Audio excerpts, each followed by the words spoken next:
Egyptian Do you believe that Tyler Robinson murdered your husband? Yes, I do. Why do you think it is so hard for so many people to believe that reality? Because it's too simple. Again, everyone always has to think there's more to the story. Well, sometimes there's not.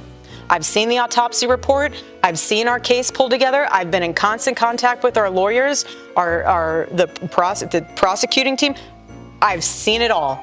And let me tell you this. Why in the world, why should we, prior to the trial, lay all of our hands and cards on the table for the defense team to see, to somehow then, I don't even know what they would do with it. But what I will say, and I want to get on the Egyptian plane thing, we'll take a flight on that for a second. What I will say is what I'm worried about, and I'm fascinated, just from a legal standpoint, to see how the United Healthcare trials pans out.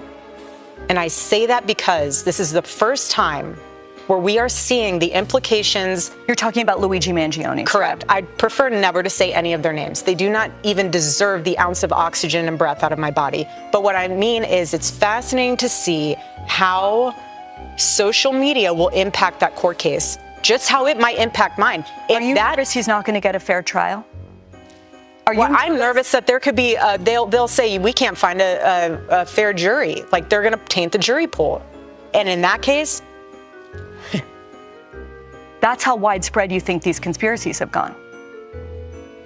Yes. That's how mainstream they become. Okay. So when one of President Trump's closest advisors, who is vocally advocating for us to not go to war with Iran and for us to rethink at least our relationship with the Israelis, and then he's suddenly publicly assassinated and we're not allowed to ask any questions about that, it's a data point. It's a data point that we need to look into. What do you mean when you say we're not allowed to ask any questions about that?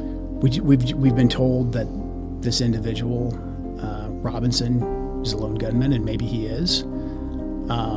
But the investigation that I was a part of, the National Counterterrorism Center was a part of, we were stopped from continuing to investigate. And the FBI will say that they stopped that because they wanted to have turn everything over to the Utah state authorities. Everything's going to trial. It's very, very sensitive.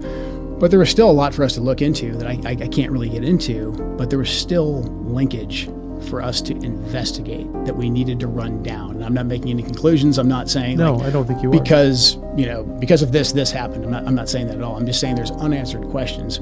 We know the pressure because of the text messages that have been made public that Charlie was under a lot of pressure from a lot of pro-Israel donors. And again, we know Charlie was advocating to President Trump against this war with Iran.